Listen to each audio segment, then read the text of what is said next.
मैं रेट करने वाला हूं सारी आईपीएल टीम्स को इन 6 क्राइटेरियाज पे। Top order, middle order, allrounder, spin options, pace options and bench strength. सारी टीम्स को मैं 10 में से इन क्राइटेरियाज पे से पॉइंट्स देने वाला हूं एंड देन लेट्स सी किस टीम का एवरेज सबसे ज्यादा ऊपर होता है and which teams are favourite walking into the IPL 2025। Let's go. Oh, he's hit this one, Miles. Great shot. Oh, it's a biggie. Straight over the top. अब हम बात करते हैं राजस्थान रॉयल्स की। देखो यार, राजस्थान रॉयल्स के लिए ऑक्शन काफ़ी ज़्यादा मुश्किल था क्योंकि उन्होंने पिछले ग्रांड ऑक्शन में बहुत ही अच्छी टीम असेंबल करी थी और जिसमें वो एक फाइनल भी खेले थे। So it's always difficult to get that core squad back. इन्होंने सारे प्लेयर्स भी रिटेन कर लिए जितने भी कर सकते थे, but still they could not gate majority of their squad back. अगर उनके टॉप ऑर्डर की बात करते हैं तो उनके टॉप ऑर्डर में है यशस्वी जायसवाल, संजू सैमसन और Nitish Rana. Yes, they got Nitish Rana in Rajasthan Royals and not very expensive in 4.2 crores. Left-hander, very handy batter. He can give you a couple of overs if required. So I think it's a good purchase in my opinion. Sanju Samson is in peak of his career. White ball में उनको consistently अभी India भी मिल रही है और काफ़ी secure भी feel कर रहे होंगे वो अपनी प्लेस को लेके इंडियन टीम में। Last year he was very good, he gave you a 500+ run season. इस साल भी वो 500 रन के ऊपर का सीजन दे सकते हैं आपको। दैट इज ऑल बॉक्सेस टिक। और यशस्वी जायसवाल के साथ यार देखो, पिछले साल उनका IPL was very up and down. इस साल जॉस बटलर है नहीं टीम के साथ, so Yashasvi Jaiswal can step up and show that he can be consistent in all 14 to 18 games. मेरे लिए टॉप ऑर्डर बहुत ही बढ़िया है। इस टॉप ऑर्डर को मैं दूंगा 9 out of 10। राजस्थान रॉयल्स का middle order is same as last year, कोई बदलाव नहीं है। नंबर 4 पे आएंगे रियान पराग और नंबर 5 पे आएंगे ध्रुव जुरैल और नंबर 6 पे आएंगे शिमरन हेटमायर। तो अब देखो यार, let's talk one by one. Riyan Parag पिछले साल राजस्थान के हाईएस्ट स्कोरर, 573 रन का सीजन। इस साल उनको रिटेन किया गया 14 करोड़ में। गुड बेट, क्योंकि अगर ऑक्शन में जाते तो उससे तो ज़्यादा ही लेके जाते। राजस्थान ने इन पे काफ़ी ज़्यादा इन्वेस्ट भी किया है, so it's nice to see that Riyan has paid back last year and I am hope इस साल भी अगर वो नंबर 4 पे आते हैं पूरे season, he gives them a consistent run like he did last year. Number 5 Dhruv Jurel. This was always a tricky one. सब लोग ऑक्शन से पहले बोल रहे थे कि did he actually deserve 14 crore. 14 crore का टैग जस्टिफाई करना काफ़ी मुश्किल होता है जब इन्होंने राजस्थान के लिए कुछ लिमिटेड परफॉर्मेंस दिए पिछले 2-3 साल में, but not a very consistent run. But Rajasthan ने इन पे इन्वेस्ट किया है because they are known to invest in certain players. और देखो, अगर आप ऑक्शन में भी देखोगे तो ईशान किशन, जितेश शर्मा, जो भी विकेट कीपर्स हैं वो 10 से 12 करोड़ से तो ऊपर ही लेके गए हैं। So I am pretty sure Dhruv Jurel भी इतने ही लेके जाते हैं। I think it's a fair retention. I hope Dhruv Jurel को इस साल थोड़ी ज़्यादा बैटिंग करने को मिले so that he can justify his price tag. Shimron Hetmyer 11 crore में बहुत ही बढ़िया रिटेंशन है। शिमरन हेटमायर ने राजस्थान रॉयल्स के लिए पिछले 3-4 साल में बहुत ही ज़्यादा गेम्स फिनिश करके दिए हैं। कुछ ही मैचेस में उनकी बैटिंग आती है, 3-4 मैच पूरे सीजन में, और 3-4 मैच में 2 मैच वो खुद ही जिता के ले जाते हैं। So that is always a bankable player to have in your batting order. तो ओवरऑल और middle order is good. I will still call it inexperienced, but still it's not bad. I will give them 8.5 out of 10.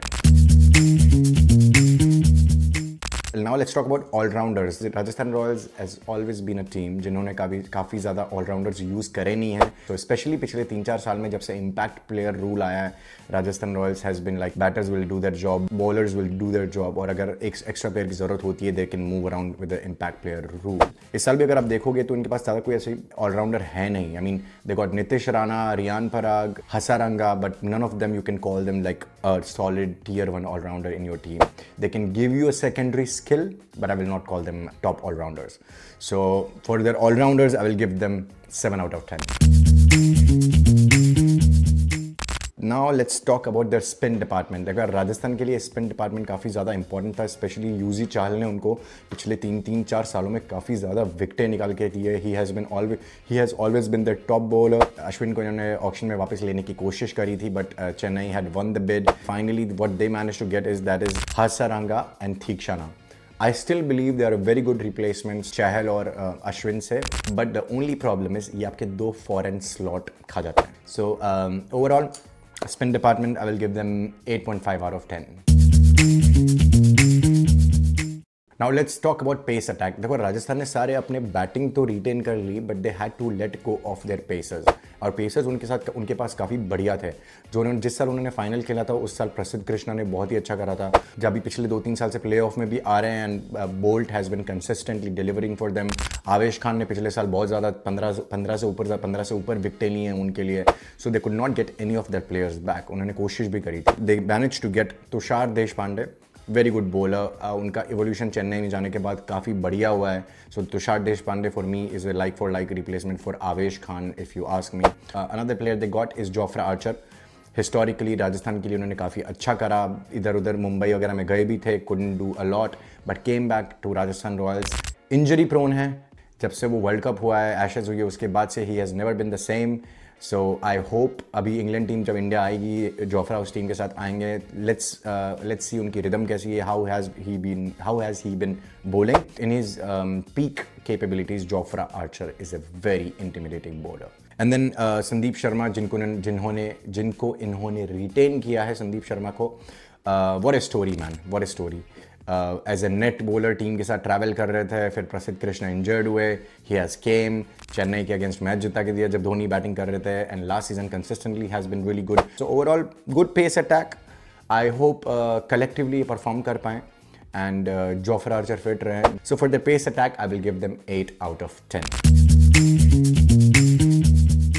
Now let's talk about the bench strength और impact player किसको use कर सकते हैं वो लोग. मेरे लिए impact player में उनको जो मुझे काफ़ी ज़्यादा पसंद आया, उन्होंने फजल फारूकी को लिया. Fazal Farooqi very good left arm bowler Afghanistan के लिए. बोल्ड जैसे नहीं बोलूँगा, but still he gets a lot of early breakthroughs for his team. Jofra Archer अगर शुरू में नहीं खेलते हैं तो they can always try with Fazal Farooqi to start for them. Young pacer from South Africa Kwena Maphaka भी हैं जो कि जो कि मुंबई के लिए खेले थे, and I think is a very good investment. मुझे नहीं लगता उनको 1-2-3 गेम से ज़्यादा गेम मिलेंगे, but still being in the dressing room will help him a lot, and if needed आप उन पर एक पंट लगा सकते हैं कि भाई देखो क्या होता है, व्हाट कैन ही डिलीवर. उनके पास आकाश मधवाल भी हैं, तो अगर आपको देशपांडे के साथ कुछ होता है या Sandeep Sharma he has been going up and down, Akash Madhwal को यूज़ कर सकते हैं. सो ओवरऑल फॉर मी इनके पास इम्पैक्ट प्लेयर और बेंच स्ट्रेंथ के लिए बढ़िया ऑप्शंस हैं. और अगर बैटर की आपको ज़रूरत पड़ती है कि अगर आपको एक फिनिशर चाहिए, अगर if you are chasing high total, then you can always call Shubham Dubey जो विदर्भ के लिए खेलते हैं. He has been very good player. अच्छे फिनिशेस भी किए थे उन्होंने स्मैट में इस साल, and Rajasthan Royals have gotten them. So for their bench strength I will give them 8.5 out of 10. तो भाई इन सब से ओवरऑल होता है राजस्थान रॉयल्स का 8.2 out of 10. I would still say जो पिछले ऑक्शन से उनकी टीम थी उससे this is still a downgrade. But again उस टाइम उन्होंने अश्विन और चाहल को काफ़ी सस्ते में लिया था, बोल्ट को भी काफ़ी सस्ते में लिया था, and this does not happen every time. Alright guys, that's it. What do you think? आपको कैसा लगा है? आपको कैसी लगी राजस्थान रॉयल्स की team? Please put comments in the video, and please like, share and subscribe. And please tell me कौन सी अगली टीम को मैं रिव्यू करूँ. Thank you so much for watching it and see you in the next one. Thank you so much.